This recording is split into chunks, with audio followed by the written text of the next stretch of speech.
हम बात करेंगे संबंधों पर, क्योंकि जगत का सारा व्यवहार संबंधों पर टिका है। कहीं पारिवारिक संबंध होता है तो कहीं कारोबार का संबंध होता है। पिता पुत्र का संबंध और पति पत्नी के संबंध में अंतर प्रतीत होता है। मित्रों के संबंध में और कारोबार के संबंध में भेद दिखाई देता है, और फिर भी सभी संबंधों में एक समानता है।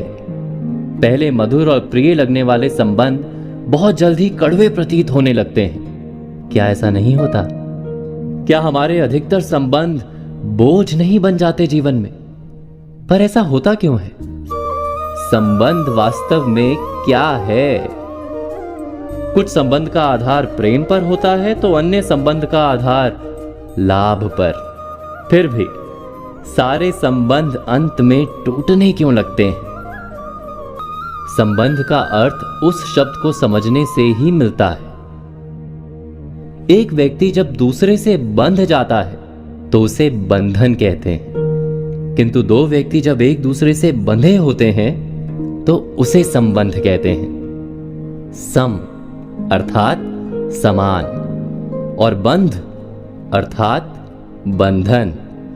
घोड़े और उसके सवार के बीच संबंध नहीं, वहां केवल घोड़ा बंधन में है, सवार मुक्त है। संबंध में दो व्यक्ति एक ही प्रकार से बंधे होते हैं, अर्थात प्रत्येक संबंध में दोनों व्यक्ति कुछ प्राप्त करते हैं।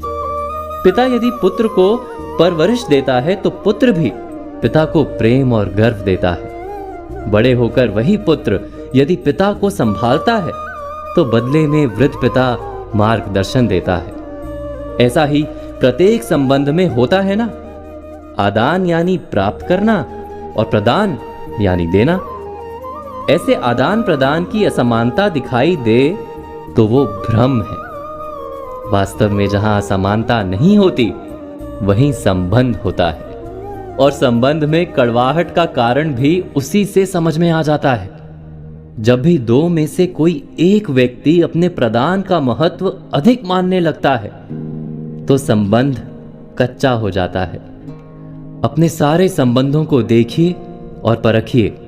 यदि कड़वाहट है तो अवश्य आप पाएंगे कि आपका अपना अहंकार बढ़ गया है। जब भी संबंध में किसी एक का अहंकार बढ़ जाता है तो वो संबंध दूसरे के लिए बोझ बन जाता है। जैसे प्रेम के लिए मांग विष है, ठीक वैसे ही अहंकार किसी भी संबंध के लिए जहर है। तो आज की बातों पर विचार कीजिए और आने वाले कल की प्रतीक्षा कीजिए।